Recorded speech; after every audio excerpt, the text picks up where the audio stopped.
নমস্কাৰ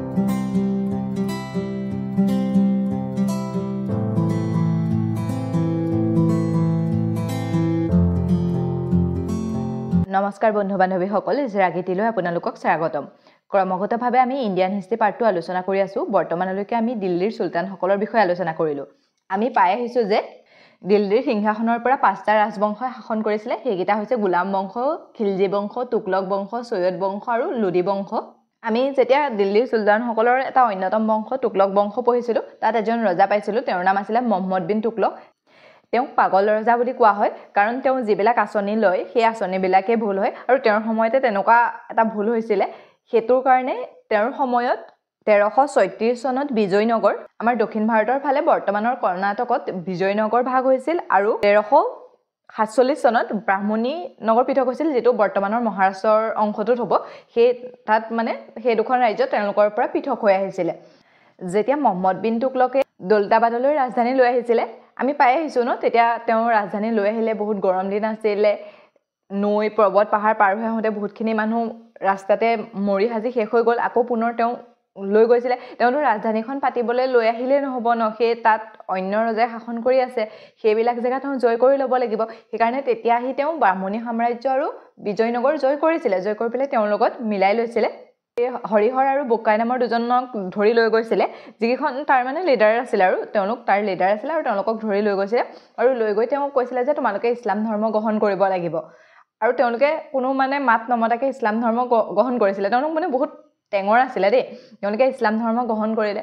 ৰজাই মানে ভাবিলে বা মানে ইমান ভাল, মানে পটককৈ ক'লতে ল'লে, তেনেকৈ ইছলাম ধৰ্ম গ্ৰহণ কৰিলে।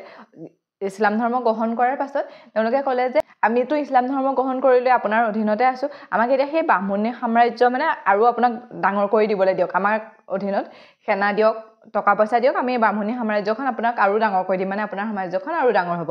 তেওঁ সেই কথা মতেই কাম হ'ল। হৰিহৰ আৰু বোকাক তেওঁ বিজয়নগৰ জয় কৰিবলৈ পঠিয়াই দিলে, লগত হাতী ঘোঁৰা ধন টকা পইচা সেনা দি পঠিয়াই দিলে। কিন্তু তেওঁলোকতো তাৰ হয় ন, তেওঁলোকে আহি নিজকে স্বাধীন ঘোষণা কৰিলে যে আমি তোমাৰ অধীনত নাই, আমি স্বাধীন। মানে সেই তেনেকুৱা কামবিলাক হয়। সেইকাৰণে তেওঁক পাগল ৰজা, মহম্মদ বিন তুগলকক পাগল ৰজা বুলি কয়।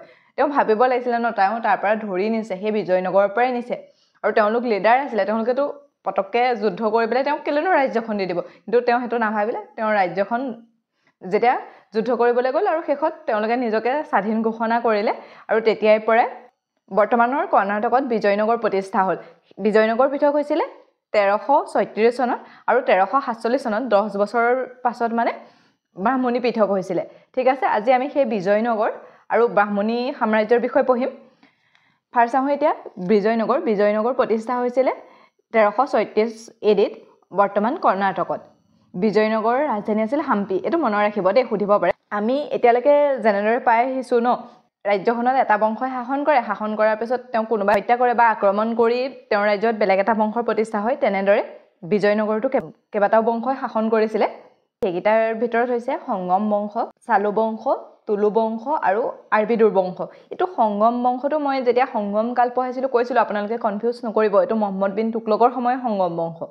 তাত আমি পঢ়োঁতে সংগম কাল পঢ়িছিলোঁ। সংগম কালৰ সময়খিনি 100 পৰা 250 AD-লৈকে, কিন্তু এই সংগম বংশটো আকৌ 1336 চনতহে, মানে বহুত পাছত মানে এইটো সংগম বংশ। আৰু আমি তেতিয়া পঢ়িছিলোঁ সংগম কাল। সংগম কালৰ 3টা ৰাজবংশ আছিলে, চেৰ, চুল আৰু পান। সেইকেইটাও দক্ষিণ ভাৰতে আছিলে, কিন্তু সেই সময়খিনি বহুত বেলেগ বেলেগ হয়। ৰাজবংশটো আহিলে সংগম বংশ। সংগম বংশৰ প্ৰতিষ্ঠাপক আছিলে হৰিহৰ আৰু বোকাৰ, মানে তেওঁলোক দুইজনেই ককায়েক ভাইক আছিলে, আৰু তেওঁক ৰজা মহম্মদ বিন তুগলকে লৈ গৈছিলে, আৰু তেওঁলোকে আহি ইয়াত এই বংশৰ প্ৰতিষ্ঠা কৰিছিলে। হৰিহৰ ডাঙৰ আছিলে, সেইকাৰণে তেওঁ প্ৰথম ৰজা হৈছিলে, তাৰপিছত বোকাৰ ৰজা হৈছিলে। এই হৰিহৰৰ ৰাজসভাত এজন চায়ন নামৰ লিখক আছিলে, আৰু তেওঁ কি কৰে, বেদৰ ভুল ধৰি থাকে, আৰু তাৰ পৰাই তেওঁ বেদৰ টিকা টিপনী বুলি লিখিছিলে। মানে যিবিলাক বেদৰ ভুল বুলি কৈছিলে, সেই ভুলবিলাক তেওঁ লিখিছিলে, যাৰ নাম দিছিলে বেদৰ পৰা টিকা টিপনী। ঠিক তেওঁৰ পাছৰ ৰজা হৈছিল তেওঁৰ ভায়েক বোকাই। তেওঁ সংগম বংশৰ প্ৰতিষ্ঠাপক বুলি কোৱা হয়। তেওঁ বেদৰ মাক প্ৰতিষ্ঠাপক উপাধি লৈছিল, মানে তেওঁ বেদৰ মতে চলা এজন ৰজা হিচাপে নিজকে ঘোষণা কৰিছিলে। আৰু যেতিয়া তেওঁ ৰজা হৈছিলে, তেতিয়া ব্ৰাহ্মণী ৰাজ্য, যিখন আমি ইয়াৰ পাছত যিখন ৰাজ্য হ'ব, সেই ব্ৰাহ্মণী ৰাজ্যৰ ৰজাৰ লগত তেতিয়া তেওঁলোকৰ যুদ্ধ হয়, আৰু যুদ্ধ হয় ৰায়চুৰৰ কাৰণে। আমি পাম ব্ৰাহ্মণী সাম্ৰাজ্য আৰু বিজয়নগৰৰ মাজৰ যিখিনি অংশ হৈছে সেইখিনি ৰায়চুৰ, মানে এই ৰায়চুৰখনৰ কাৰণে বিজয়নগৰো বিচাৰে আৰু এফালে আমাৰ বামুণী সাম্ৰাজ্যও বিচাৰে যে তেওঁলোকৰ হক ৰায়চুৰ, সেইকাৰণে তাৰ কাৰণে তেওঁলোকে যুদ্ধ কৰিছিলে। এই ৰায়চুৰখন বিচৰাৰ মূল কাৰণ আছিলে সেইখন তুংভদ্ৰা নদীৰ পাৰত হয়, সেই জেগাখিনি বহুত সাৰুৱা আছিলে, সেইকাৰণে সেই জেগাখিনি দুইখন ৰাজ্যই বিচাৰিছিলে। আৰু প্ৰথম যুদ্ধ হৈছিলে বুক্কাইৰ সময়ত, আৰু বামুণী সাম্ৰাজ্যৰ ৰজা আছিলে মহম্মদ প্ৰথম। ঠিক আছে, এই যুদ্ধত বুক্কাই হাৰিছিলে, মহম্মদ প্ৰথম জিকিছিলে আৰু ৰায়চুৰ তেওঁলোকে দখল কৰিছিলে। তাৰ পাছত আহিলে দেৱৰায় প্ৰথম, তেওঁৰ সময়তো ৰায়চুৰৰ কাৰণে যুদ্ধ হৈছিলে। সেই সময়ত বামুণী সাম্ৰাজ্যৰ ৰজা আছিলে ফিৰোজ শ্বাহ, আৰু ফিৰোজ শ্বাহে যুদ্ধ কৰি তেওঁ বিজয়নগৰ জিকিছিলে আৰু দেৱৰায় প্ৰথম হাৰিছিলে। কিন্তু সেই সময়তে তেওঁলোকৰ মাজত বৈবাহিক সম্পৰ্ক স্থাপন হয়, মানে ধৰক কোনোবা এখন ৰাজ্যৰ পৰা ৰাজকুঁৱৰী বিয়া কৰিলে বা কোনোবা এখনলৈ বিয়া দিলে, তেনেকুৱা হ'ল, আৰু তেওঁলোকৰ মাজত সেই বিবাদ অন্ত পৰিলে, ৰায়চুৰৰ বিবাদ অন্ত পৰিলে।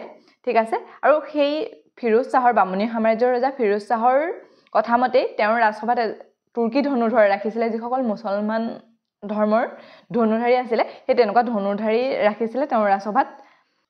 তেওঁৰ সময়ত ইটালীৰ পৰা এজন বিদেশী যাত্ৰী আহিছিলে, যাৰ নাম আছিলে নিকলি কণ্টি। এইটো মনত ৰাখিব দেই, নিকলি কণ্টি এইটো আহি থকা দেখা গৈছে। নিকলি কণ্টি কাৰ সময়ত আহিছিলে? দেৱৰায় প্ৰথমৰ সময়ত আহিছিলে। ৰজা হৈছিলে দেৱৰায় দ্বিতীয়, আৰু এওঁৰ এটা বহুত ডাঙৰ চখ আছিলে হাতী মৰা, মানে হাতী চিকাৰ কৰা। হাতী চিকাৰ কৰাটো তেওঁ চখৰ ভিতৰত আছিলে, সেইকাৰণে তেওঁ গছ বেটকা বুলি কোৱা হয়। এইটো সুধিব পাৰে দেই, কাক গছ বেটকা বুলি কোৱা হয়। আৰু তেওঁৰ সিংহাসনৰ এফালে কোৰাণ আৰু এফালে গীটাৰ ৰাখিছিলে, মানে ইয়াৰ পৰা তেওঁ ধৰ্ম নিৰপেক্ষতাৰ কথা বুজাব খুজিছিলে। এই বংশৰ সকলোতকৈ প্ৰতাপী ৰজা আছিলে দেৱৰায় দ্বিতীয়। শ্ৰীলংকা আক্ৰমণ কৰিছিলে। সেই দক্ষিণ ভাৰতৰ ৰজাসকলেতো প্ৰায় শ্ৰীলংকা আক্ৰমণ কৰে। আমি আগতে যেতিয়া সংগমকাল পঢ়িছিলোঁ তেতিয়া মনত আছেনে? কাৰিকাল, ৰাজাৰাজ, ৰাজেন্দ্ৰ চোল, তেওঁলোকেও শ্ৰীলংকা আক্ৰমণ কৰিছিলে। তেনেদৰে দেৱৰায় দ্বিতীয় শ্ৰীলংকা আক্ৰমণ কৰিছিলে। তেওঁৰ ৰাজসভালৈও এজন যাত্ৰী আহিছিলে, যিজন ইৰাণৰ আছিলে, তেওঁৰ নাম আছিলে আব্দুল ৰাজক। ইয়াৰ আগত আমি কি পাই আহিছিলোঁ? দেৱৰায় প্ৰথমৰ দিনত কোন আহিছিলে? নিকলি কণ্টি, আৰু দেৱৰায় দ্বিতীয়ৰ দিনত আব্দুল ৰজক। আৰু তেওঁ লিখিছিলে মতলাই চাহেন, আৰু সেই মতলাই চাহেনৰ পৰাই বিজয়নগৰৰ বিষয়ে গম পোৱা যায়। এওঁৰ সময়ৰ পৰা ক্ৰমে সংগম বংশৰ পতন আৰম্ভ হয়। এওঁ শক্তিশালী আছিলে, তেওঁ ৰাজ্য বিস্তাৰো কৰিছিলে, কিন্তু তাৰ পাছত ক্ৰমান্বয়ে ৰাজ্যখন ধ্বংসৰ ফালে আহিলে। ইয়াৰ পাছত আৰু দুজন ৰজা হৈছিলে, তেওঁৰ এজন হৈছে মালিকা অৰ্জুন। এই মালিকা অৰ্জুন বহুত বুঢ়া বয়সত ৰজা হৈছিলে, সেইকাৰণে তেওঁক পহ দেৱৰায় বুলি কয়। মানে তেওঁ যেতিয়া বৃদ্ধ হৈছিলেগৈ আৰু তেনে সময়তহে তেওঁ ৰাজসিংহাসনত উঠিছিলে, সেইকাৰণে পহ দেৱৰায় বুলি কোৱা হয়। এই বংশৰ শেষৰ ৰজা হ'ল বিৰূপাক্ষ। তেওঁ যোগ্য শাসক নাছিলে, আৰু তেওঁ চালু বংশৰ ৰজা চালু নৰসিংহই হত্যা কৰে আৰু চালু বংশৰ প্ৰতিষ্ঠা কৰে। আমি ফাৰ্ষ্ট যেতিয়া সংগম বংশ পালোঁ, তাৰ পাছতে কোন হ'ল? চালু বংশ। চালু বংশৰ প্ৰতিষ্ঠাপক ৰজা আছিলে চালু নৰসিংহ। এই বংশটোৰ বিষয়ে ইমান পঢ়িবলগীয়া নাথাকে, এইটো মনত ৰাখিব। তেওঁ সংগম বংশৰ ৰজা বিৰূপাক্ষক হত্যা কৰি চালু বংশৰ প্ৰতিষ্ঠা কৰিছিলে। চালু নৰসিংহৰ পাছৰ ৰজা হৈছিলে ইমাদী, আৰু ইমাদীয়ে এই বংশৰ শেষৰ ৰজা আছিলে। ঠিক আছে, ফাৰ্ষ্ট ৰজা হ'ল চালু নৰসিংহ, তেওঁ প্ৰতিষ্ঠা কৰিলে। তাৰ পাছৰ ৰজা হৈছিলে ইমাদী, আৰু ইমাদীয়ে শেষ ৰজা, আৰু ইমাদীক বীৰ নৰসিংহই হত্যা কৰে। এইটো চালু নৰসিংহ প্ৰথম, চালু নৰসিংহই হত্যা কৰি চালু বংশ প্ৰতিষ্ঠা কৰিছে, আৰু ইমাদীক হত্যা কৰিছিলে বীৰ নৰসিংহই, আৰু বীৰ নৰসিংহই হত্যা কৰি তেওঁ তুলুপ বংশৰ প্ৰতিষ্ঠা কৰে। এটা মিক্স কৰি নিদিব দেই, প্ৰথমটো হ'ল চালু নৰসিংহ, চালু বংশৰ প্ৰতিষ্ঠাপক, বীৰ নৰসিংহ, তুলুপ বংশৰ প্ৰতিষ্ঠাপক। ঠিক আছে, আহোঁ তুলুপ বংশলৈ। তুলুপ বংশৰ প্ৰতিষ্ঠাপক ৰজা আমি পাই আহিছোঁ বীৰ নৰসিংহ। পৰ্তুগালী ব্যৱসায়ী আলমুৰৰ লগত ব্যৱসায় কৰিছিলে। ইয়াৰ পাছত আহিলে কৃষ্ণদেৱৰায়। এওঁ গোটেই বিজয়নগৰত যিমানখিনি শাসক হৈছিলে, সেই শাসকখিনিৰ ভিতৰতে শ্ৰেষ্ঠ। আমি এওঁৰ বিষয়ে অলপ পঢ়িব লাগিব। আমি সকলোৱে নিশ্চয় জানোৱে বাবৰৰ আত্মজীৱনীখনৰ নাম তুজুকে বাবৰি, আৰু সেই তুজুকে বাবৰিখনতে কৃষ্ণদেৱৰায়ৰ কথা লিখিছিলে। তেওঁ লিখিছে যে তেওঁ যেতিয়া ভাৰত আক্ৰমণ কৰিছিলে, আমি ইয়াৰ পাছততো বাবৰৰ কথা পঢ়িম ন, তেতিয়া পামো যেতিয়া তেওঁ ভাৰত আক্ৰমণ কৰিছিলে, সেই সময়ত সকলোতকৈ শ্ৰেষ্ঠ ৰজা আছিলে কৃষ্ণদেৱৰায়। অৱশ্যে তেওঁ ৰাণা সাংঘাৰ কথাও কৈছিলে যে তেওঁ শ্ৰেষ্ঠ আছিলে। তেওঁ ৰাণা সিংহাক বাবৰে হৰুৱাই যদিও তেওঁক শ্ৰেষ্ঠ কৰিছে, তেনেহ'লে কৃষ্ণদেৱৰায়ক তেওঁ হৰুৱাবও পৰা নাছিলে। তেওঁ কিমান শ্ৰেষ্ঠ আছিলে ভাবক। পৰ্তুগালী ব্যৱসায়ী আলবুকাৰৰ লগত ব্যৱসায় কৰিছিলে। ইয়াৰ আগত নৰসিংহই কাৰ লগত ব্যৱসায় আৰম্ভ কৰিছিলে? আলমুকাৰ, আৰু এওঁ আলবুকাৰ লগত ব্যৱসায় কৰিছিলে। বাবৰে তেওঁ আত্মজীৱনীখনত অন্ধ্ৰ পিতামহ বা অন্ধ্ৰভোজ বুলি উল্লেখ কৰিছে। মানে তেওঁৰ ৰাজধানীটো অন্ধ্ৰপ্ৰদেশৰ ওচৰত আছিলে, সেইকাৰণে তেওঁক অন্ধ্ৰ পিতামহ বা অন্ধ্ৰভোজ বুলি কোৱা হয়। ইয়াৰ উপৰিও অভিনৱ ভোজ বুলিও তেওঁক কোৱা হৈছিলে। তেওঁ দুখন কিতাপ লিখিছিলে আমুক মালিয়ত যিখন তেলেগু ভাষাৰ আছিলে আৰু জম্বুৱতী কল্যাণম সেইখন সংস্কৃত ভাষাত লেখা আছিলে এই আমুক মালিয়ত বিজয়নগৰৰ বিষয়ে লেখা আছিলে কেনেকৈ হৈছিলে ক'ৰ পৰা আহিছিলে সকলোবিলাক আমুক মালিয়ত লেখা আছিলে এটা অন্যতম অৱদান হৈছে তেওঁ নাঙলপুৰ চহৰ স্থাপন কৰিছিলে আৰু তাত এটা মন্দিৰ বনাইছিলে সেই মন্দিৰটোৰ নাম আছিলে বিঠল স্বামী মন্দিৰ ঠিক আছে এইটো সুধিব পাৰে দেই কোনে নাঙলপুৰ চহৰখন প্ৰতিষ্ঠা কৰিছিলে কৃষ্ণদেৱৰায় আৰু তাতে তেওঁ বিঠল স্বামী মন্দিৰটো সজাইছিলে তেওঁ ৰাজ্য উৰিষ্যালৈকে বিস্তাৰ কৰিছিলে আমি ইয়াৰ আগতে যে পাই আহিছোঁ বাম ৰাজ্যৰ শাসকসকলৰ মাজত যিটো ৰাইচুৰ অংশলৈ তেওঁলোকৰ কেইবাবাৰো বিবাদ হৈছিল সেই ৰাইচুৰ কৃষ্ণদেৱৰায় জিকিছিল ইয়াৰ আগৰ যি দুজন ৰজা আছিলে সংগম বংশৰ ৰজা বোকাইৰ লগতো ৰাইচুৰৰ কাৰণে যুদ্ধ হৈছিল তেতিয়া বোকাই হাৰিছিল দেৱৰায় প্ৰথমৰ লগত যুদ্ধ হৈছিল তেওঁ হাৰিছিল কৃষ্ণদেৱৰায় যেতিয়া ৰজা হৈছিলে ব্ৰাহ্মণী সাম্ৰাজ্যক আক্ৰমণ কৰি ৰাইচুৰ নিজৰ অধীনলৈ আনিছিলে ৰাজসভাত 8জন বিদগ্ধ পণ্ডিত আছিলে যাক অষ্টদিগজ বুলি কোৱা হয় সেইসকলৰ ভিতৰত অন্যতম আছিল আলচি পেডাৰনা আৰু তেনালীৰাম আলচি পেডাৰনাই হৰিচৰিত আৰু মনোকথা লিখিছিলে তেওঁ মানে বহুত বিখ্যাত সাহিত্যিক আছিলে দেই তেওঁক তেলেগু সাহিত্যৰ পিতামহ বুলি কোৱা হয় সুধিব পাৰে কাক তেলেগু সাহিত্যৰ পিতামহ বুলি কোৱা হয় আলচি পেডাৰনা বিজয়নগৰৰ ভাষা আছিলে তেলেগু ভাষা সকলো সময়তে বিকাশ হৈছিল কিন্তু সকলোতকৈ বেছি বিকাশ হৈছিলে কৃষ্ণদেৱৰায়ৰ সময়ত তাৰপাছত আহিলে অচ্যুত দেৱৰায় এওঁৰ সময়ৰ পৰা ক্ৰমান্বয়ে তুলুক সাম্ৰাজ্যৰ পতন আৰম্ভ হৈছিলে তেওঁ যিবিলাক সৰু সৰু ৰাজ্য জয় কৰিছিলে ধৰক অলপ আগবাঢ়ি যায় যুদ্ধ কৰে জয় কৰিছিলে তেনেকৈ কিছুমান ৰাজ্য জয় কৰিছিলে আৰু এটা পদ সৃষ্টি কৰি তাত শাসন কৰিবলৈ কিছুমান মানুহ ৰাখিছিলে সেই পদটোৰ নাম মহামণ্ডলেশ্বৰ বুলি কোৱা হয় কিন্তু কি হয় সেই মহামণ্ডলেশ্বৰবিলাকে বহুত কৰাপশ্যন কৰিছিলে মানে তেওঁলোকে অন্যায় কৰিছিলে যিখিনি ফাণ্ড যায় তেওঁলোকে লৈ তেনেকুৱা ধৰণৰ কৰাপশ্যন কৰিছিলে ফলত ক্ৰমান্বয়ে তুলুক সাম্ৰাজ্যৰ পতন আৰম্ভ হৈ গৈছিলে তাৰ সময়ত নুনিছ নামৰ এজন পৰ্যটক আহিছিলে বংশৰ শেষৰ ৰজাজন আছিলে সদাশিৱ ৰায় এওঁৰ সময়ত কি হৈছিলে তেওঁৰ এজন সেনাপতি আছিলে যাৰ নাম আছিলে ৰাম ৰায় কিন্তু তেওঁ ভাল নাছিলে তেওঁ ৰজাক নামানে আমি এতিয়া ব্ৰাহ্মণী সাম্ৰাজ্য পঢ়ি পাই আহিছোঁ আৰু প্ৰত্যেকখন সাম্ৰাজ্য পঢ়োঁতে আমি এনেকৈ পাইছোঁ যে এটা বংশ আছে তাৰ হয় সেনাপতিয়ে বধ কৰিছে নহয় অন্য এখনৰ পৰা আক্ৰমণ কৰি অন্য এটা বংশৰ প্ৰতিষ্ঠা হৈছে এতিয়া ধৰক ইয়াতে আমি যেনেকৈ পঢ়ি আহিছোঁ ফাৰ্ষ্ট আহিলে সংগম বংশ তাৰপাছত আহিলে চালু বংশ তাৰপাছত আহিলে তুলুক বংশ তাৰপাছত আহিব আৰবিদু বংশ তেনেকৈ ব্ৰাহ্মণী সাম্ৰাজ্যটোতো ধৰক সলনি হ'ব ন কিন্তু ব্ৰাহ্মণী সাম্ৰাজ্যত তেনেকুৱা হোৱা নাছিলে ব্ৰাহ্মণী সাম্ৰাজ্যত কি হৈছিলে ফাৰ্ষ্ট এখন গোটেইখন ধৰক ব্ৰাহ্মণী সাম্ৰাজ্য এইখিনিত এখন বিজয়নগৰ শাসন কৰি আছে এইখিনিতো ৰাইচুৰ প্ৰথম আহিলে সংগম বংশ তাৰপাছত আহিলে চালু বংশ তাৰপাছত আহিলে তুলুক বংশ আহিলে আৰবিদুৰ বংশ ইয়াত তেনেকৈ এই বংশকেইটা আহিলে কিন্তু ইয়াত কি হ'ল প্ৰথম ব্ৰাহ্মণী সাম্ৰাজ্য শাসন হ'ল গোটেইখিনি ব্ৰাহ্মণী সাম্ৰাজ্য বুলিয়ে শাসন হ'ল কিন্তু পাছত সৰু সৰুকৈ 5টা ভাগত ভাগ হৈ গ'ল মানে এনেকৈ 5টা ভাগত ভাগ হৈ গ'ল আৰু সমানে সমানে শাসন কৰি আছিলে সেই একেটা জেগাতে 5টা ৰাজবংশ শাসন কৰিব আমি পাছত সেইখিনি পাম এতিয়া জাষ্ট বুজক তেনেকৈ তেওঁলোকৰ 5 ভাগত ভাগ হৈ গৈছিলে সেই ভাগকেইটা হৈছে আহমদনগৰ গোলকুণ্ড বিৰত বিজাপুৰ আৰু বাৰাৰ শিৱৰায়ৰ সেনাপতি ৰাম ৰায়ে কি কৰিলে যে এই ব্ৰাহ্মণী সাম্ৰাজ্যৰ ৰজাসকলৰ মাজত ইজনৰ লগত সিজনৰ মানে যুদ্ধ হ'বলৈ তেওঁ কথা লগাবলৈ গ'ল মানে যেতি কৈ মেলি আৰু তেওঁলোকৰ মাজত যুদ্ধ হওক যেতিয়া তেওঁলোকৰ মাজত যুদ্ধ হ'ব যুদ্ধ হ'লে পাছত তেওঁলোকে আক্ৰমণ কৰিব প্ৰথম অৱস্থাত ৰজাই হাক দিছিলে যে তেনেকুৱা কাম নকৰিবা কিন্তু ৰাম ৰায়েতো তেওঁৰ কথা নুশুনি তেওঁ গ'ল আৰু এই গোটেইকেইখনকে তেওঁ ক'লে আৰু যেতিয়া তেওঁলোকৰ মাজত অন্তকণ্ডল সৃষ্টি হৈছিলে প্ৰথম অৱস্থাত যেতিয়া তেওঁ বাৰাৰ পালেগে বাৰাৰত যেতিয়া কৈছিলে তেওঁলোকে বিশ্বাস নকৰিলে আৰু শেষত তেওঁলোকে গম পাই গ'ল যে এইটো তেওঁলোকৰ বুদ্ধি যেতিয়া আমি দুৰ্বল হ'ম তেওঁলোকে আক্ৰমণ কৰিব সেইকাৰণে ইয়াৰ এই 4খনে বিজয়নগৰক আক্ৰমণ কৰিছিলে তাৰ এখনে 5খনে কৰা নাছিলে যিখন বাৰাৰ হয় বাৰাৰে তেওঁলোকৰ লগত মিলা নাছিলে কিন্তু বাকী 4খনে বিজয়নগৰ আক্ৰমণ কৰে বিজয়নগৰ আক্ৰমণ কৰি ৰাম ৰায়ক হত্যা কৰে আৰু সেই যুদ্ধখন হৈছিলে 1565 চনত যিখনক তালিকোটা যুদ্ধ বনিহাথী বা ৰাক্ষসী তৰংগিনী যুদ্ধ বুলি কোৱা হয় আপোনালোকে তো মনত ৰাখিব দেই যেতিয়া ৰাম ৰায়ৰ মৃত্যু হ'ল তেওঁ সেনাপতি হিচাপে নিযুক্তি দিলে তিৰুমল নামৰ অন্য এজনক আৰু সেই তিৰুমলে হত্যা কৰি আৰবিদু বংশৰ প্ৰতিষ্ঠা কৰে বিজয়নগৰৰ শেষ ৰাজবংশ এই বংশৰ প্ৰতিষ্ঠাপক আছিলে তিৰুমল আৰু এই বংশৰ শেষৰ ৰজা আছিলে ৰাংগা তৃতীয় আৰু ইয়াৰ পাছত যেতিয়া শিৱাজী হয় শিৱাজীয়ে তেওঁলোকক হৰুৱাই যুদ্ধত বিজয়নগৰ দখল কৰে আমি পাই আহিছিলোঁ যে বিজয়নগৰত 4টা ৰাজবংশই শাসন কৰিছিলে সেইকেইটা হৈছে সংগম বংশ চালু বংশ তুলুক বংশ আৰু আৰবিদু বংশ ফাৰ্ষ্ট বিজয়নগৰ পৃথক হৈছিলে 1336 চনত আৰু প্ৰথম ৰাজবংশ হৈছে সংগম বংশ।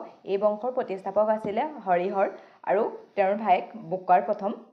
তেওঁলোকৰ পাছৰ ৰজা হৈছিলে দেৱৰায় প্ৰথম। তেওঁৰ সময়ত এজন ইটালীৰ পৰা বিদেশী যাত্ৰী আহিছিলে যাৰ নাম নিকোলি কণ্টি। তেওঁৰ পাছত দেৱৰায় দ্বিতীয় শাসনত উঠিছিলে। তেওঁ হাতী চিকাৰ কৰাত বহুত চখ আছিলে, সেইকাৰণে তেওঁক গছবেকতা বুলি কোৱা হয়। আৰু তেওঁ যেতিয়া শাসন কৰি আছিলে তেওঁ সিংহাসনৰ কাষত কোৰাণ আৰু গীতা ৰাখিছিলে। এই বংশৰ সকলোতকৈ প্ৰতাপশালী ৰজা আছিলে দেৱৰায় দ্বিতীয়। তেওঁ শ্ৰীলংকাও আক্ৰমণ কৰিছিলে আৰু তেওঁৰ ৰাজসভালৈ ইৰাণৰ এজন লোক আহিছিলে যাৰ নাম আছিলে আব্দুল ৰজক। তেওঁৰ পাছতে ক্ৰমে সংগম বংশৰ পতন আৰম্ভ হয় আৰু বিক্ষুপন নামৰ যেতিয়া ৰজাজনে শাসন কৰি আছিলে তেওঁক চালু নৰসিংহই হত্যা কৰি চালু বংশৰ প্ৰতিষ্ঠা কৰে। চালু বংশৰ প্ৰতিষ্ঠাপক ৰজা আছিলে চালু নৰসিংহ আৰু সেই বংশৰ শেষৰ ৰজা আছিলে ইমাদী। তেওঁলোকৰ বিশেষ ইমান নাছিলে। প্ৰথম চালু নৰসিংহই চালু বংশ প্ৰতিষ্ঠা কৰে, তাৰ পাছত ইমাদী ৰজা হৈছিল আৰু ইমাদীক বীৰ নৰসিংহই হত্যা কৰি তুলুপ বংশৰ প্ৰতিষ্ঠা কৰে। তাৰ পাছত আহিলে তুলুপ বংশ। তুলুপ বংশৰ প্ৰতিষ্ঠাপক ৰজা আছিলে বীৰ নৰসিংহ আৰু এই বংশ তথা বিজয়নগৰৰ সকলোতকৈ শ্ৰেষ্ঠ ৰজা আছিলে কৃষ্ণদেৱৰায়। তাৰ কথা বাবৰৰ আত্মজীৱনী তুজুকে বাবৰীত লিখিছিলে যে বাবৰে যেতিয়া ভাৰত আক্ৰমণ কৰিছিলে সেই সময়ত সকলোতকৈ শ্ৰেষ্ঠ ৰজা আছিলে কৃষ্ণদেৱৰায়। তেওঁৰ ৰাজধানী অন্ধ্ৰপ্ৰদেশৰ ওচৰে পাজৰে আছিলে কাৰণে তেওঁক অন্ধ্ৰ পিতামহ বুলি কোৱা হয়। তেওঁ নাঙলপুৰ চহৰখন নিৰ্মাণ কৰিছিল আৰু তাত বিঠল স্বামী মন্দিৰটো সজাইছিল। তেওঁৰ ৰাজসভাত 8জন বিদগ্ধ পণ্ডিত আছিলে, সেইসকলৰ ভিতৰত আলচি পেদাৰৰণ অন্যতম আছিলে। তেওঁ হৰিচৰিত্ৰ আৰু মনুকথা লিখিছিলে। তুলু বংশৰে এজন ৰজা হৈছে অচ্যুত দেৱৰায় আৰু তেওঁ যিবিলাক ৰাজ্য জিকিছিলে তাৰ কাৰণে এটা পদ সৃষ্টি কৰিছিলে যাৰ নাম দিছিলে মহামণ্ডলেশ্বৰ আৰু সেইসকলে বহুত অন্যায় কৰিছিলে। তাৰ ফলত ক্ৰমান্বয়ে তুলুপ বংশৰ পতন আৰম্ভ হয় আৰু এই বংশৰ শেষৰ ৰজা আছিলে সদাশিৱৰায়। সদাশিৱৰায়ক তেওঁৰ এজন সেনাপতি তিৰুমলে হত্যা কৰে আৰু আৰবিদু বংশৰ প্ৰতিষ্ঠা কৰে। তেওঁৰ সময়ত 1565 চনত বিজয়নগৰৰ লগত তালিকোটা বা বনিহাৰ বা ৰাক্ষসী তৰংগিনী যুদ্ধ হৈছিলে। ইয়াত তেওঁৰ সেনাপতি ৰামৰায়ৰ মৃত্যু হয়। বিজয়নগৰৰ শেষৰ বংশটো হৈছে আৰবিদু বংশ। এই বংশৰ প্ৰতিষ্ঠাপক আছিলে তিৰুমল আৰু শেষৰ ৰজা আছিলে ৰংগা তৃতীয় আৰু তেওঁক শিৱাজীয়ে আক্ৰমণ কৰি হৰুৱাই শিৱাজীৰ সাম্ৰাজ্যৰ লগত মিলাই লয়। আমি যেতিয়া মৌৰ্য সাম্ৰাজ্য পঢ়িছিলোঁ, চন্দ্ৰগুপ্ত মৌৰ্যৰ কথা পঢ়িছিলোঁ, আমি তেতিয়া পাইছিলোঁ যে তেওঁলোকে গাঁও, পঞ্চায়ত, জিলা, চহৰ এনেকৈ ভাগ কৰিছিলে। এই দক্ষিণ ভাৰতৰো বিজয়নগৰৰ শাসকসকলে তেওঁলোকৰ শাসন মানে যোনটো কেন্দ্ৰীয় শাসন, আমাৰ ভাৰতত যেনেকৈ এতিয়া কেন্দ্ৰৰ শাসন কেন্দ্ৰৰ পৰা চলোৱা হয়, বাকী ৰাজ্যৰ নিজৰ নিজৰ শাসন থাকে, তেনেকৈ তেওঁলোকৰো কেন্দ্ৰীয় শাসন আছিলে। অৰ্থাৎ মানে যিখিনি ৰাজ্যখিনিৰ শাসন দিছিলে মহামণ্ডলেশ্বৰক, জিলাৰ শাসন ভাৰ দিছিলে কমৈক, গাঁৱৰ শাসন দিছিলে গ্ৰামিকৰ হাতত। মানে ৰজাই কেন্দ্ৰৰ পৰা গোটেইখিনিকে শাসন কৰি থাকে আৰু প্ৰান্তকত শাসন কৰে মহামণ্ডলেশ্বৰ, জিলাৰ শাসন কৰে কমৈ আৰু গাঁৱৰ শাসন কৰে গ্ৰামিকে। তেওঁলোকৰ এটা ব্যৱস্থা প্ৰচলন কৰিছিলে যাৰ নাম আছিলে নাইগৰ। নাইগৰ কি হয়, তেওঁলোকে দৰমহাৰ বিপৰীতে মাটি দিয়া ব্যৱস্থা। আমি আগতেও পাই আহিছোঁ ন এনেকুৱা ইকতা ব্যৱস্থা, সামন্ত এনেকুৱাবিলাক আমি পাই আহিছিলোঁ। দিল্লী চুলতানসকলে ইয়াত ইকতা ব্যৱস্থা বুলি কয় আৰু দক্ষিণ ভাৰতত এই ব্যৱস্থাটো কি কয়, নাইগৰ ব্যৱস্থা বুলি কোৱা হয়। তেওঁলোকৰ সৈনিকসকলক কান্দাচাৰ বুলি কৈছিল আৰু সেই সৈনিকসকলকো কিছুমান ভূমি দিছিলে যিবোৰক অমৰ ভূমি বুলি কয় আৰু যিসকলে মাটি পাইছিল যিসকলে সেই ভূমি পাইছিল সৈনিকসকলক অমৰ নাই বুলি কয়। আৰু ইয়াৰ উপৰিও তেওঁলোকে মন্দিৰৰ কাৰণেও ভূমি দান কৰিছিলে। সেই ভূমিখিনিক বা সেই মাটিখিনিক দেৱভূমি বুলি কোৱা হয়। ৰজাই যেতিয়া ৰাজ অভিষেক পাতে, যিটো ৰাজ অভিষেকৰ কাৰণে যজ্ঞ পাতে, সেইটোক পাট্টা অভিষেক বুলি কোৱা হয়। তো মনত ৰাখিব দেই, ৰজাৰ মানে আমি ৰাজ অভিষেক বুলি যে কওঁ যিটোক, সেইটোক পাট্টা অভিষেক বুলি কয়। তেওঁলোকৰ সময়ত মহিলাৰ স্থিতি উন্নত আছিল। তেওঁলোকৰ 300টাতকৈও বেছি বন্দৰ আছিল। ইয়াৰ উপৰি তেওঁলোকৰ এটা কি কৰিছিলে, যিখিনি চাকৰ নাকৰ বা ধৰক ধনী মানুহখিনিয়ে মানুহ কিনিব লাগে কাম কৰিবলৈ বা ৰজাই কিনিব লাগে, তাৰ কাৰণে এখন বজাৰ বহিছিল। সেই বজাৰখনক বেশবাগ বুলি কোৱা হয়। যিখনত চাকৰ নাকৰ বা মানুহ বিক্ৰী কৰা হৈছিলে সেইখনক বেশবাগ বুলি কোৱা হয়। তেওঁলোকে মাটি 4টা ভাগত ভাগ কৰিছিলে। এজন ৰজা বা এটা ৰাজবংশৰ এটা অন্যতম নিদৰ্শন হৈছে পইচা প্ৰচলন কৰা। তেওঁলোকে 2 ধৰণৰ পইচা প্ৰচলন কৰিছিলে।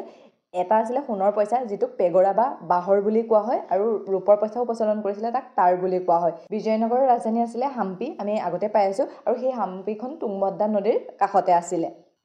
ঠিক আছে, এতিয়া আহোঁ বামুণী সাম্ৰাজ্যলৈ। এই বামুণী সাম্ৰাজ্যও দিল্লী চুলতানৰ পৰাই পৃথক হৈছিলে। তেওঁলোক পৃথক হৈছিলে 1347 চনত।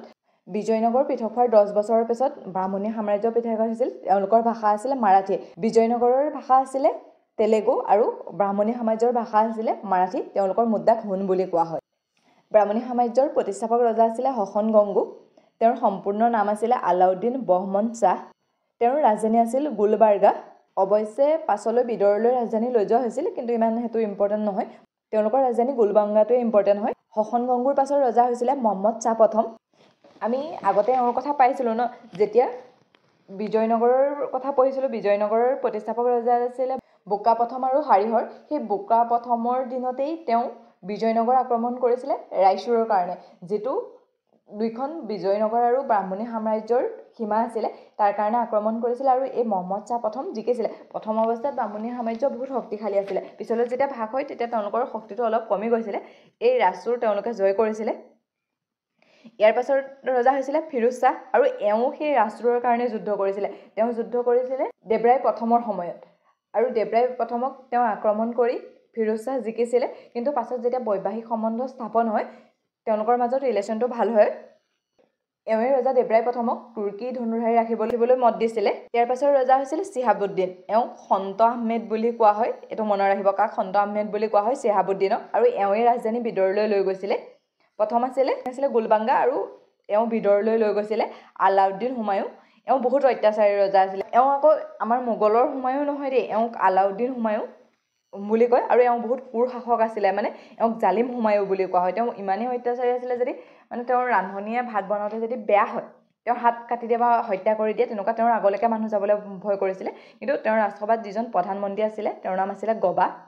সেই গবা বহুত জ্ঞানী গুণী আছিলে, আৰু তেওঁৰ ওচৰৰ যিবিলাক ৰাজ্য আছিলে সেইবিলাকলৈ চিঠি দিছিলে প্ৰশাসনিক ব্যৱস্থাটো কেনেকৈ চলাব লাগে বা কি কৰিলে ভাল হয়, বা তেওঁলোকৰ পৰা পৰামৰ্শ বিচাৰিছিলে। তেওঁ এজন পণ্ডিত আছিলে, মানে এক কথাত ক'বলৈ গ'লে তেওঁ এজন পণ্ডিত আছিলে। তেওঁ যিবিলাক চিঠি ৰাজ্যবিলাকলৈ দিছিলে, সেই ৰজাবিলাকে ইয়াক সংৰক্ষণ কৰি ৰাখিছিলে। ঠিক আছে, কিন্তু তেওঁৰ ৰজাজন বহুত বেছি অত্যাচাৰী আছিলে, যাৰ নাম আছিলে আলাউদ্দিন হুমায়ুন। ঠিক আছে, তেওঁক জালিম হুমায়ুন বুলি কয়, সেইটো মনত ৰাখিব। ইয়াৰ পাছত ৰজা হৈছিলে কালিমুল্লা, আৰু এই কালিমুল্লাৰ সময়তে বামুণী সাম্ৰাজ্যখন খণ্ডিত হৈ গৈছিলে। মই আগতেও আপোনালোকক কৈছিলোঁ, ধৰক এখন বামুণী সাম্ৰাজ্য, এখন বিজয়নগৰ, আৰু এইখিনিতে এখন ৰায়চুৰ। বিজয়নগৰত কেনেকৈ শাসন কৰিছিলে?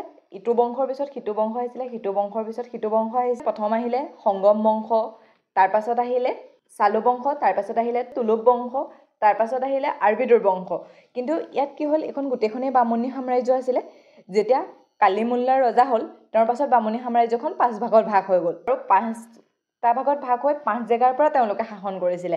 সেইকেইটাৰ নাম হৈছিলে আহমদনগৰ, গোলকুণ্ডা, বিদৰ, বিজাপুৰ আৰু বাৰাক। আৰু এই যিকেইখন ৰাজ্য আছিলে আহমদনগৰ, গোলকুণ্ডা, বিৰত আৰু বিজাপুৰ, সেইকেইখনৰ লগতে 1565 চনত তালিকোটা বা বনিহাটী ৰাক্ষসী তৰংগিনী যুদ্ধ হৈছিলে। এই সময়ৰ ৰজা সদাশিৱৰ এজন সেনাপতি আছিলে ৰাম ৰায়। তেওঁলোকে এই ৰাজ্যকেইখনৰ মাজত বিভেদ সৃষ্টি কৰি পেলাই তেওঁলোকক আক্ৰমণ কৰিম বুলি ভাবিছিলে, কিন্তু সেই কথাটো গম পাই গ'ল। তেতিয়া সেই তাৰে 4খন ৰাজ্য, অৰ্থাৎ আহমদনগৰ, গোলকুণ্ড, বিৰত আৰু বিজাপুৰে বিজয়নগৰক আক্ৰমণ কৰে, আৰু বিজয়নগৰক তেওঁলোকে জিকিছিলোঁ। ইয়াত বাৰাৰে অংশগ্ৰহণ কৰা নাছিলে, তেওঁলোক মানে ইয়াৰ পৰা দূৰ আছিলে, সেইকাৰণে তেওঁলোকে অংশগ্ৰহণো কৰা নাছিল। যেতিয়া বাৰালৈ ৰাম ৰায় গৈছিলে, তেতিয়াই তেওঁলোকে এই চক্ৰান্তটো গম পাইছিলে। পাছত সেই 4খনে আক্ৰমণ কৰি বিজয়নগৰ শেষ কৰি দিয়ে। আমি এতিয়া এইকেইখনৰ বিষয়ে অলপ চাই লওঁ। ফাৰ্ষ্ট আহিলে বাৰাৰৰ ৰজাসকল ইমাদ শ্বাহী বংশৰ আছিলে। ইয়াৰ প্ৰতিষ্ঠাপক আছিলে ফাতিউল্লাহ ইমাদ বিৰাজপুৰ। ইয়াৰ ৰজাসকল শ্বাহী বংশৰ আছিলে। ইয়াৰ প্ৰতিষ্ঠাপক আছিলে ইউছুফ আদিল শ্বাহ। আহমদনগৰ নিজাম শ্বাহী বংশৰ আছিলে, আৰু ইয়াৰ প্ৰতিষ্ঠাপক আছিলে কুলি কুতুব শ্বাহ। তাৰপাছত আহিলে বিদৰৰ ৰজাসকল বৰিদ শ্বাহী বংশৰ আছিলে। ইয়াৰ প্ৰতিষ্ঠাপক আছিলে আমিৰ আলী বদিৰ। ঠিক আছে। ভক্তি আন্দোলন গঢ় লৈ উঠাৰ মূল কাৰণ আছিল বৌদ্ধ আৰু জৈন ধৰ্ম যেনেকৈ বিকাশ হৈছিলে, তাৰ বিকাশ ৰোধ কৰিবৰ বাবে ভক্তি আন্দোলন গঢ় লৈ উঠিছিলে।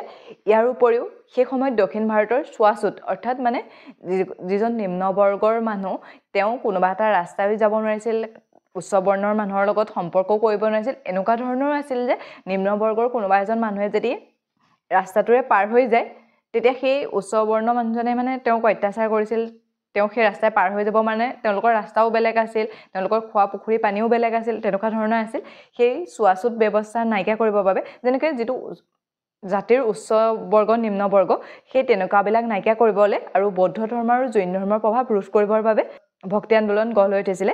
ফাৰ্ষ্ট নেনাৰ চন্দ নামৰ এজন শিৱ ভক্তই এই আন্দোলন আৰম্ভ কৰিছিল, আৰু ইয়াৰ উপৰিও আলবাৰ্টছন নামৰ এজন বিষ্ণু ভক্তই এই আন্দোলনৰ নেতৃত্ব দিছিলে মনত ৰাখিব ফাৰ্ষ্ট ভক্তি আন্দোলন কোনে কৰিছিলে নেনাৰে তেওঁ এজন শিৱ ভক্ত আছিলে আৰু তেওঁৰ লগত সহযোগ কৰিছিলে আলবাৰ্টছন আৰু তেওঁ বিষ্ণু ভক্ত আছিলে কিন্তু তেওঁলোকে আন্দোলনটো আৰম্ভ কৰিলেহে কিন্তু তেওঁলোকে তাক এটা সুপ্ৰতিষ্ঠিত ঢং দিব পৰা নাছিলে আৰম্ভ কৰিলে যদিও বৌদ্ধ ধৰ্ম আৰু জৈন ধৰ্মৰ প্ৰভাৱো ৰোধ কৰিব পৰা নাছিলে আৰু যিখিনি চুৱাচুত ব্যৱস্থা আছিলে সেইখিনিও তেওঁ ৰখাব পৰা নাছিলে ইয়াৰ পাছত গুৰু আছিলে শংকৰাচাৰ্য যেতিয়া শংকৰাচাৰ্য আছিলে সেই সময়ত ভক্তি আন্দোলনে শিখৰত উপনীত হৈছিলে সেয়ে শংকৰাচাৰ্যক আদিগুৰু বুলি কোৱা হয় তেওঁৰ মূল উদ্দেশ্য আছিলে চুৱাচুত ব্যৱস্থা নাইকিয়া কৰা তেওঁ বহুত কেইটা সিদ্ধান্ত দিছিলে তাৰ ভিতৰতে অৰ্থবেদ বা একেশ্বৰবাদ সিদ্ধান্তটো অন্যতম ইয়াত একেশ্বৰবাদে এইটো বুজাব খুজিছে যে এই সংসাৰখনত সকলো মিছা মাত্ৰ এটা সত্য হৈছে সেইটো হৈছে ব্ৰহ্ম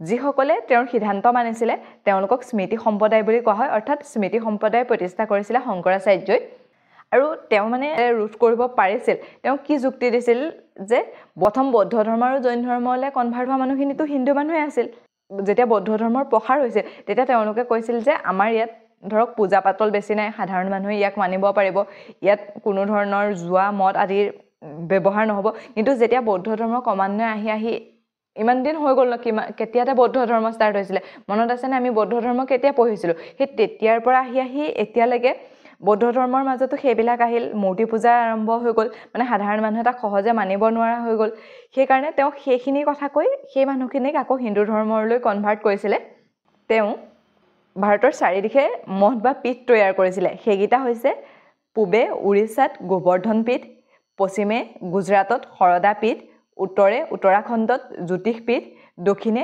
কৰ্ণাটকত শৃংগেৰী পীঠ এইকেইটা এনেকৈ মানে উৰিষ্যা হয় কিন্তু আপোনালোকে এইটো উৰিষ্যা বুলি নকলেও হ'ব পুৰীত গোবৰ্ধন পীঠ আছে গুজৰাটৰ দ্বাৰকাত শাৰদা পীঠ আছে উত্তৰাখণ্ডৰ বদ্ৰীনাথত জ্যোতিষ পীঠ আছে দক্ষিণে কৰ্ণাটকত বা মেছৰত শৃংগেৰী পীঠ আছে এনেকৈ মানে ধৰক উৰিষ্যা বুলি নুসুধিব পাৰে আপোনাৰ পুৰী দ্বাৰকা বদ্ৰীনাথ আৰু মেছুৰ বুলিও সুধিব পাৰে যিটো শৃংগেৰী পীঠ আছিলে কৰ্ণাটকত সেইটো টিপু চুলতান যেতিয়া আছিলে সেই টিপু চুলতানৰ সময়ত সেইটো বেয়া হৈ গৈছিলে বহুত দিন হৈ গ'লে ধৰক সেইটো ভাগি ছিগি গৈছিলে কিন্তু টিপু চুলতানে তাক মেৰামতি কৰিছিলে ইয়াৰ পৰা টিপু চুলতান যে এজন ধৰ্মনিৰপেক্ষ আছিলে সেইটো গম পোৱা যায় ধৰক কোনোবা এজনে কিবা এটা সিদ্ধান্ত দিলে সেই সিদ্ধান্তটো যে সকলোৱে মানিব তেনেকুৱা নহয় কিন্তু তেওঁৰ উদ্দেশ্যটোকে আগত ৰাখি বহুত কেইজন গুৰুৱে আন্দোলনত অংশ লৈছিলে সেই শংকৰাচাৰ্যৰ পাছতে আহিছিলে মাধৱাচাৰ্য সেই মাধৱাচাৰ্যই দ্বৈতবাদ সিদ্ধান্ত দিছিলে তেওঁ ব্ৰহ্ম সম্প্ৰদায় স্থাপন কৰিছিলে তাৰ পাছত আহিছিলে নিম্বেকাচাৰ্য তেওঁ দ্বৈতবাদ সিদ্ধান্ত দিছিলে আৰু তেওঁ চনক সম্প্ৰদায় স্থাপন কৰিছিলে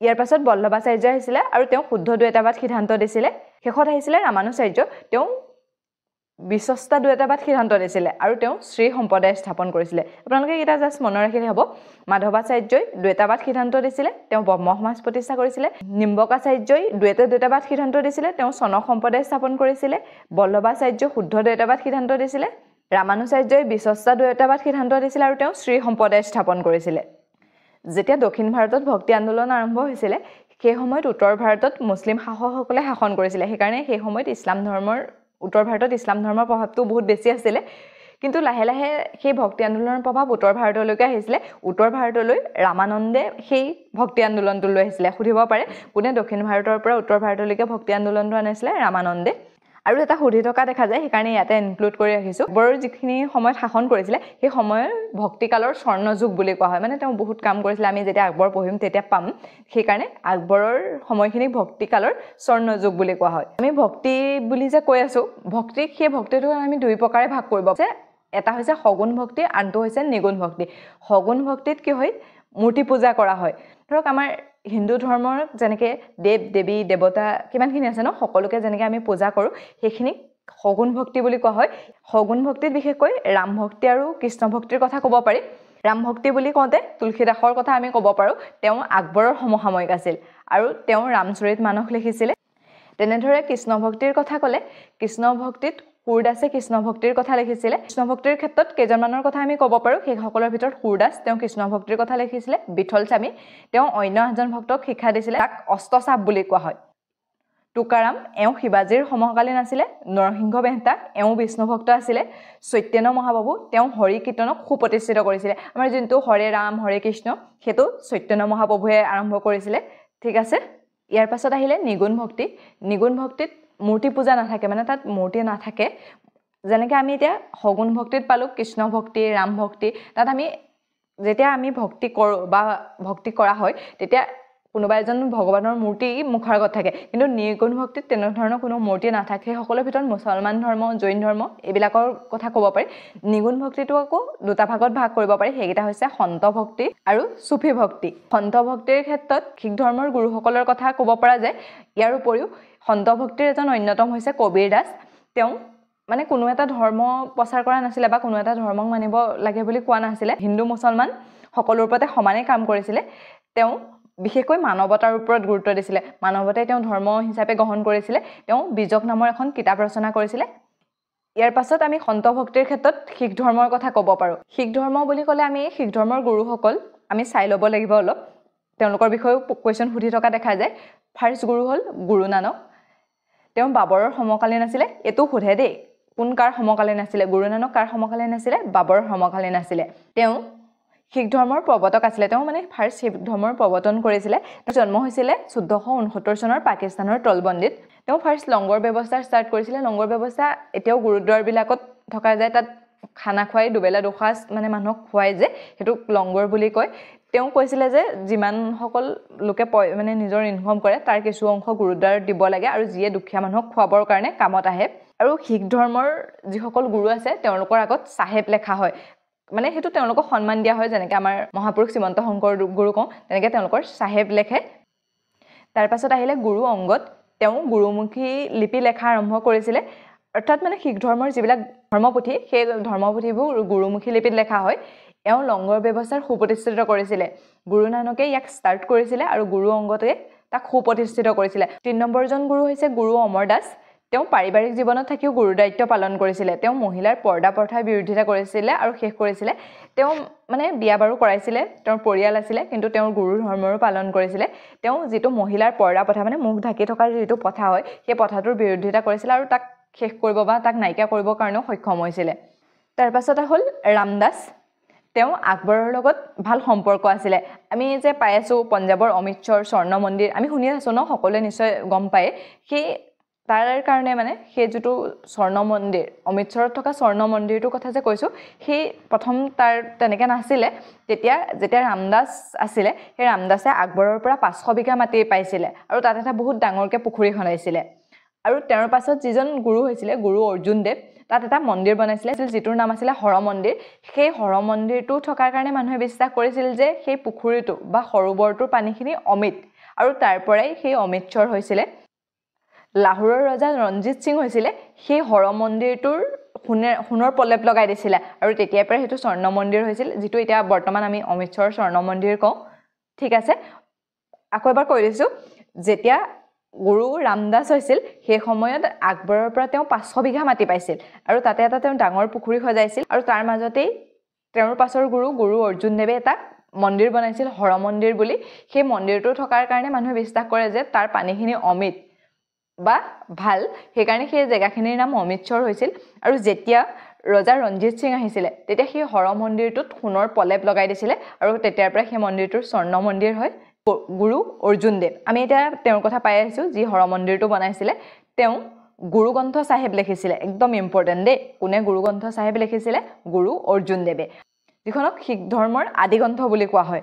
অৱশ্যে তেওঁৰ কি হ'ল, তেওঁৰ সময়ত জাহাংগীৰ ৰজা আছিল আৰু জাহাংগীৰৰ এজন পুত্ৰ খুছৰুক তেওঁ শৰণ দিছিলে। আমি যেতিয়া জাহাংগীৰ বা মোগলৰ কথা পঢ়িম, তেতিয়া তেওঁলোকৰ কেলে শৰণ লৈছিলে, কি হৈছিলে, আমি সেইবিলাক ডিটেইলছত পঢ়িম। এতিয়া এটা জানি থওক, মোগলৰ এজন ৰজা জাহাংগীৰৰ পুত্ৰক খছৰুক তেওঁ শৰণ দিছিল আৰু সেইকাৰণে জাহাংগীৰে তেওঁক হত্যা কৰাইছিল। হৰিগোবিন্দ, তেওঁ অনন্তকাললৈ নগৰা বজোৱা ছিষ্টেমটো ষ্টাৰ্ট কৰিছিলে। তাৰপিছত আহিলে হৰি ৰায়, তেওঁ মোগলৰ দাৰাচিকৰ লগত ভাল সম্পৰ্ক আছিল।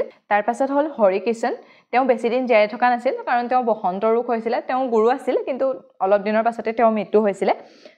তাৰপাছত 9 নম্বৰ গুৰু, এওঁ ইম্পৰ্টেণ্ট হয় দেই, গুৰু টেগ বাহাদুৰ।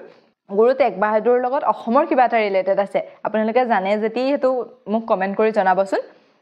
গুৰু টেগ বাহাদুৰেও ঔৰংজেবৰ এজন পুত্ৰক আকবৰ দ্বিতীয়ক শৰণ দিছিলে আৰু সেইকাৰণে ঔৰংজেবে তেওঁক হত্যা কৰে। তেওঁ ডাইৰেক্টলি হত্যা কৰা নাছিলে, তেওঁ এনেকুৱা এটা চৰ্ত দিছিলে যে তুমি যদি ইছলাম ধৰ্ম গ্ৰহণ কৰা তেতিয়া তোমাক মই হত্যা নকৰোঁ, কিন্তু গুৰু তেগ বাহাদুৰে ইছলাম ধৰ্ম গ্ৰহণ নকৰিলে, যাৰ কাৰণে তেওঁক হত্যা কৰা হ'ল। শিখ ধৰ্মৰ শেষৰ গুৰু আছিলে গুৰু গোবিন্দ সিং।